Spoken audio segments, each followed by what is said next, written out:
Berikutnya dalam Quran surat Az-Zukhruf ayat 74. Sesungguhnya orang-orang yang berdosa kekal dalam azab neraka. Wa innal mujrimina fi adzabi jahannam khalidun. Yang dimaksud orang yang berdosa di sini bagaimana? Karena dosa yang saya tahu didapat saat kita melanggar aturan Allah, misalnya marah, berkata kasar pada orang tua dan lain sebagainya, itu juga melanggar larangan Allah. Apakah ini juga akan berada di azab neraka yang kekal tadi? Wa amma man khaffat mawazinu fa ummuhu hawiyah. Orang yang ringan timbangan amal baiknya, artinya timbangan buruknya, dosanya lebih banyak daripada pahalanya, maka tempatnya di neraka hawiyah. Wa ma adraka ma hiya? Tahukah kamu apa neraka hawiyah itu?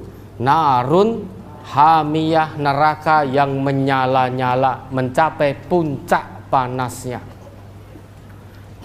Jadi siapapun yang datang kepada Allah dengan membawa dosa yang banyak, lebih banyak dari pahala kebaikannya, maka tempatnya di jahanam kekal selama-lamanya. Berarti dia datang kepada Allah sebagai pendosa, sebagai pendurhaka. Kalau sudah tahu bahwa mencaci, memaki, marah gak karuan, itu juga bisa menyebabkan diri kita berdosa, maka yang harus dilakukan apa? Berhenti dari perbuatan itu, berusaha menjadi lebih baik, tidak lagi mencaci maki orang lain, tidak lagi marah-marah dilampiaskan dengan menyakiti orang lain, tidak lagi mengeluarkan kalimat-kalimat yang buruk karena marah. Maka berhenti, berubah. Kalau sudah tahu bahwa caci maki, berbohong, marah-marah, keluar kalimat-kalimat yang tidak baik dari lisannya, itu bisa mendatangkan dosa.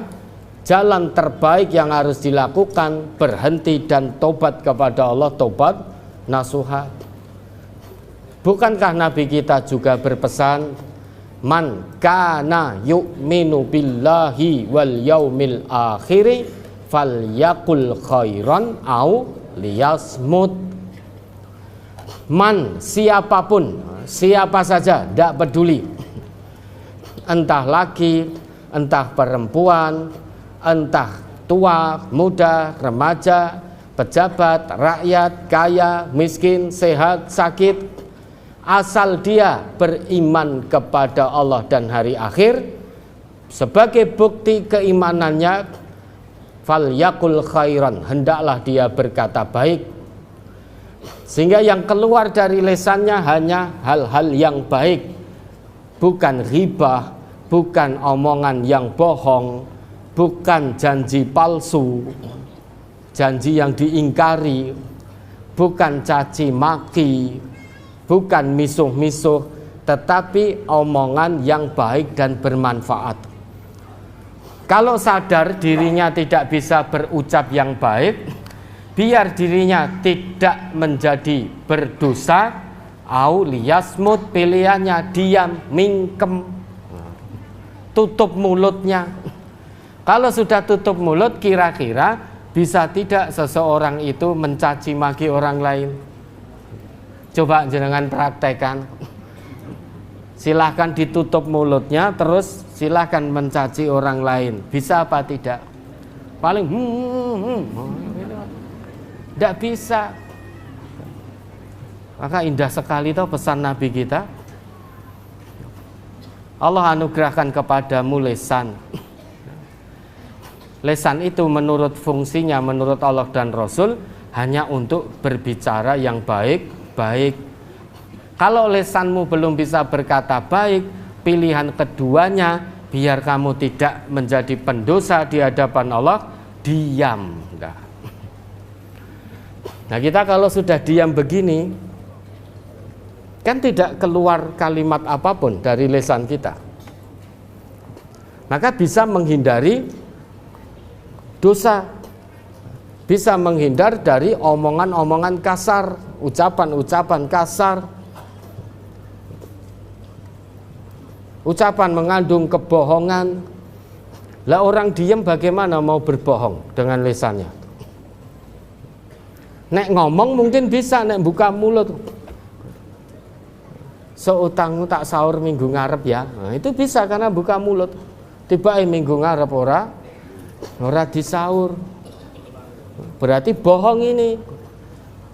Keluar dari lisannya omongan bohong, janji palsu. Tapi kalau kemudian dia tutup mulut, orang kalau sudah berjanji sok tak sahur harus berusaha nyaur gitu loh. Berani hutang harus berani nyaur. Misal lagi marah-marah ini pada orang lain, delalah mak trucut muni segawon gitu. Orang marah muni segawon. Coba kalau dia diam, kira-kira kata segawon ini akan keluar tidak? Kan tidak. Maka diamnya dia itu sebagai bukti keimanannya, karena dia telah ngaku beriman pada Allah dan hari akhir. Nah kalau kita sudah tahu bahwa ucapan bohong, bahkan dusta itu bisa menyeret pelakunya ke neraka loh kalau terus-terusan tanpa berhenti, tanpa tobat. Maka Nabi kita kan berpesan pada kita, iyyakum wal kadziba, jauhkan dirimu dari perbuatan atau perkataan bohong. Fa innal kadziba yahdi ilal fujur, karena dusta bohong itu akan membawa pelakunya kepada kedurhakaan, kepada kejahatan, kepada keburukan. Wa innal fujur yahdi ilan nar, dan kedurhakaan, keburukan, kemaksiatan, kejahatan itu akan menyeret pelakunya menuju neraka. Ternyata bohong itu sumber seseorang masuk neraka menurut hadis Nabi itu. Kalau sudah tahu begini, dan tahu juga karena sudah ngaji bahwa salah satu ciri hamba Allah yang bertakwa itu qadhimul ghaid, bisa menahan amarah. Orang itu kalau marah terlampiaskan, kalau dengan lisan pelampiasannya, maka yang keluar caci maki nggak karuan, ocehan nggak karuan. Kalau sudah begitu, ini bukan lesannya orang bertakwa. Lesan orang bertakwa itu sekalipun dalam keadaan marah, dia tetap akan menahan amarahnya. Qadhimul ghaid, menahan amarah. Makna qadhim itu ya, ini ibarat di dalam gelas ini ada minuman, ada air. Kita tutup begini biar tidak tumpah.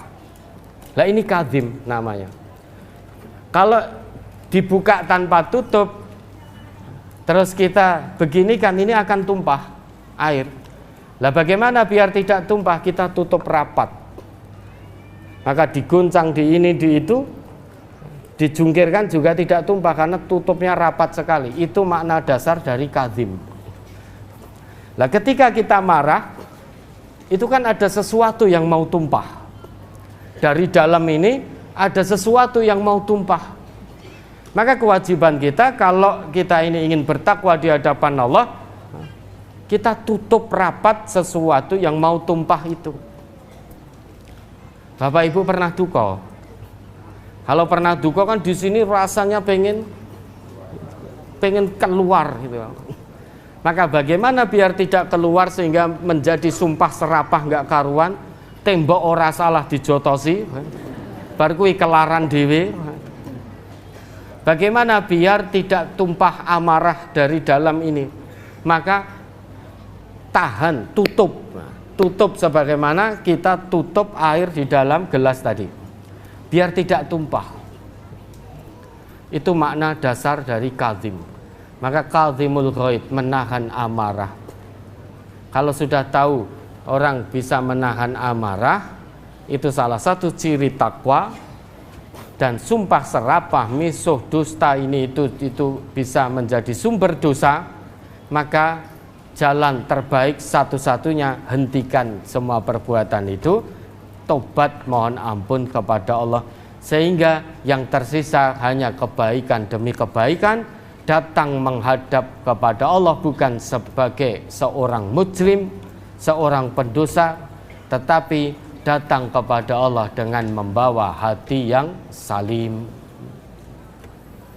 Hati salim itu hati yang condong kepada kebenaran, selamat dari kemaksiatan, condong pada pahala kebaikan, selamat dari kemaksiatan. Itu hati yang salim.